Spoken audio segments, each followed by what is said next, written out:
Mise à jour majeure de Brian Mann. C'est l'athée qui a fait semblant d'être chrétien pendant 30 jours et qui, au bout de 20 jours, a fini par affirmer que Jésus-Christ est Seigneur. Il pratiquait ce qu'il appelait le christianisme sans foi, en se contentant de pratiquer tout ce qui relève de la foi chrétienne comme si Dieu était réel. 3e jour, sur 30, à faire semblant que Dieu est réel. Je fais semblant que Dieu est réel pendant 1 mois pour voir si cela me rend plus heureux, plus épanoui, ou si cela ne change absolument rien. Mais normalement, je fais ces 4 choses chaque jour. Et cela l'a conduit à une véritable rencontre avec Jésus-Christ. Si vous ne connaissez pas son histoire, je l'ai racontée et vous pouvez regarder cette vidéo. Mais voici maintenant une mise à jour sur où il en est, ce qui se passe et juste des nouvelles passionnantes que je ne veux pas dévoiler, mais il a inspiré d'autres personnes. Mais avant de commencer, je m'appelle Cliff Buell. Si vous êtes nouveau ici, bienvenue. Si vous n'êtes pas nouveau ici, re-bienvenue. Cette chaîne existe pour édifier les croyants et rejoindre ceux qui sont loin de Dieu. Et si vous aimez le contenu chrétien, assurez-vous de vous abonner. Voyons maintenant ce que Brian a fait depuis environ une semaine.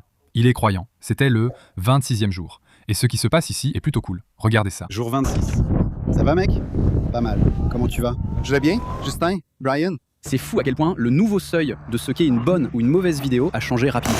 Il y a 1 mois, si j'avais eu 50 000 vues sur une vidéo, j'aurais été aux anges. Maintenant, j'ai 50 000 vues sur une vidéo et je me dis, ce truc est un peu foireux. Il n'y en aura jamais assez. Ce n'est pas une question de chiffres, c'est une question de Jésus. Seigneur, donne-moi l'humilité et la sagesse. Au nom de Jésus, je prie. Amen. Je suis reconnaissant pour cette belle vie et cette belle journée. D'accord. Jour 26.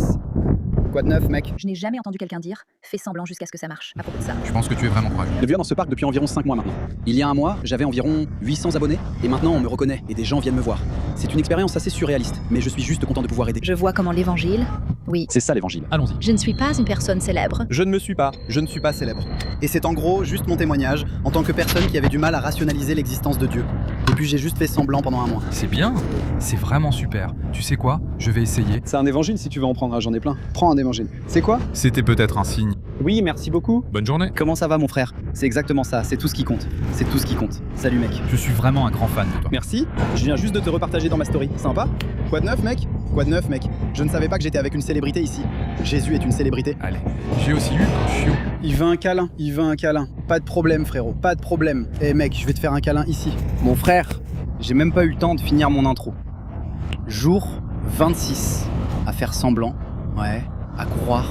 Avant je faisais semblant. Maintenant, je crois que Dieu est réel. Quelle belle journée. Eh bien voilà. Il distribue littéralement des évangiles. Maintenant, ça c'est une véritable transformation. Passer de « je ne sais pas si Dieu existe » à « faire comme si Dieu existait », puis à distribuer les évangiles qui proclament la vérité de Jésus-Christ en plein milieu d'un parc à New York. Allons-y. On adore voir ça, mais ça ne s'arrête pas là. Il y a un effet en chaîne, quelque chose qui se passe ici. Mec, c'est comme ça que le Seigneur agit.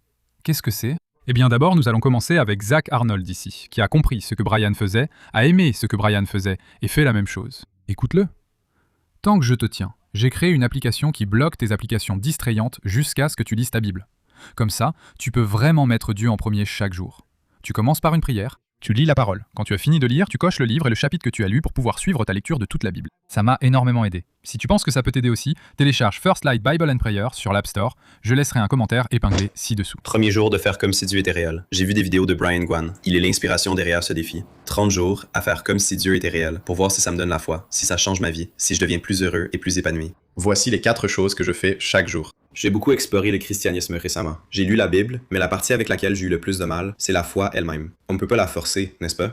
Alors je me suis dit, pourquoi ne pas me lancer à fond dans un christianisme sans foi? Si je ne peux pas trouver la foi, peut-être que la foi me trouvera. J'ai commencé depuis le début avec l'Ancien Testament, mais aujourd'hui je suis passé au Nouveau Testament, et j'ai lu les chapitres 2 et 3 de Matthieu. Je crois que ce sont les premiers mots de Jésus dans la Bible.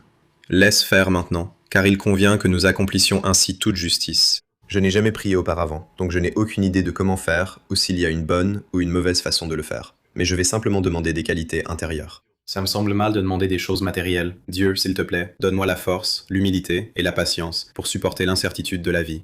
Et enfin, pour mettre en pratique ces enseignements, je voulais contacter un pote à moi avec qui je suis ami depuis la maternelle et que je n'ai pas vu depuis longtemps. Je voulais juste lui dire que je l'aime et que j'apprécie qu'il fasse partie de ma vie. Je vous aime tous. À demain. Mec, c'est super cool de voir que ça a vraiment un impact sur d'autres personnes et les pousse à faire la même chose. C'est ça la puissance du contenu. Parfois, les gens pensent que le contenu, c'est juste pour soi-même ou pour essayer de gagner de l'argent. Et il y a des gens qui en font clairement une question d'argent ou d'eux-mêmes, mais ça peut vraiment impacter la vie des autres. Ça peut continuer à encourager les gens et à influencer, en tant qu'influenceur, n'est-ce pas? Influencer les gens à faire des choses. Et donc, cette influence peut être bonne ou mauvaise. Et dans ce cas, on voit quelque chose de vraiment cool. Et juste pour te montrer, Zach est vraiment engagé là-dedans. Il en est maintenant au 7e jour. Le premier jour n'était pas la seule vidéo, il a vraiment continué à s'engager. Mais Zach n'est pas le seul. Nous avons aussi Sarah qui a compris ce que Brian fait et a décidé d'essayer elle-même. Alors écoutons ce que Sarah a à dire. Premier jour à faire comme si Dieu existait pour voir si je me sens plus épanouie, heureuse et connectée à Dieu et à Jésus. Je m'intéresse sérieusement au christianisme et je me pose des questions depuis environ janvier. Et je pense qu'il est temps de plonger et d'essayer vraiment à fond. Ce défi n'est pas le mien, il est entièrement inspiré par Brian. J'ai vraiment aimé regarder ses vidéos et ça m'a motivée à essayer exactement la même chose. En suivant son cadre, c'est prière du matin, gratitude, lire sur Dieu, puis appliquer ses enseignements. J'ai lu les évangiles de façon irrégulière, en commençant par l'évangile de Jean. Je vais d'ailleurs le lire plus tard ce soir, mais j'ai acheté ce livre il y a quelque temps. En fait, je ne me suis pas vraiment sentie connectée à ce livre, mais je vais quand même essayer. Nous sommes le 23 août. L'autrice parle un peu comme si c'était la voix de Dieu, ce qui me laisse perplexe. Ça me rend juste un peu méfiante. Mais c'est quand même agréable d'avoir quelques versets bibliques ici en bas. Plus tôt ce matin, j'ai vu que quelqu'un m'avait laissé un commentaire un peu insolent sur une de mes vidéos. Ce n'était pas vraiment constructif, c'était juste une remarque désagréable sans raison. On peut facilement répondre avec un petit commentaire insolent aussi. Mais est-ce que ça en vaut vraiment la peine? Quel est le résultat final de ça? C'est probablement mieux de ne rien dire du tout. Je ne sais pas. J'ai viens juste d'y penser, mais peut-être que c'est le moment de faire une prière pour ouvrir un peu plus le cœur de cette personne à l'amour. Je me suis beaucoup améliorée pour prendre du recul et ne pas toujours avoir besoin de me battre à chaque fois. Mais je n'en suis pas encore au point de prier pour que le cœur de quelqu'un s'ouvre à l'amour. Je ne vais pas mentir, ça me met un peu mal à l'aise. Je n'aime pas vraiment ça, mais je pense que c'est ce que je devrais faire. Ça a été une longue journée. J'ai pu accomplir beaucoup de tâches administratives. Ça m'a beaucoup stressée ces derniers temps. Aujourd'hui, je suis reconnaissante pour le soleil, d'avoir une journée ensoleillée, de m'être levée et d'avoir été productive. Et globalement, je suis reconnaissante d'avoir un mari aimant et qui me soutient, ainsi que des amis et une famille formidable. Honnêtement, en terminant cette première journée, je ne me sens pas vraiment très différente.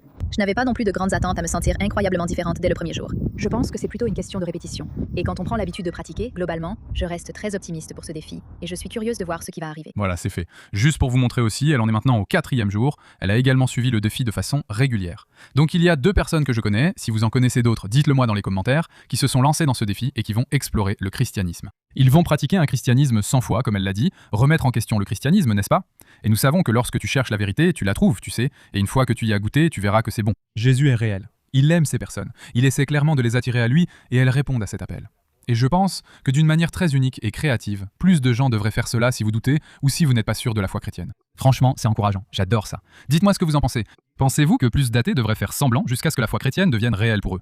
Pensez-vous qu'ils devraient pratiquer un christianisme 100 fois? Dites-moi ce que vous en pensez. Encore une fois, si vous aimez le contenu chrétien, n'oubliez pas de vous abonner. Si vous avez apprécié cette vidéo, mettez un like, partagez-la avec quelqu'un qui serait intéressé de voir où en est Brian. Et si vous regardez jusqu'à la fin, vous êtes une légende. À la prochaine, on se retrouve. Je vous aime, que Dieu vous bénisse.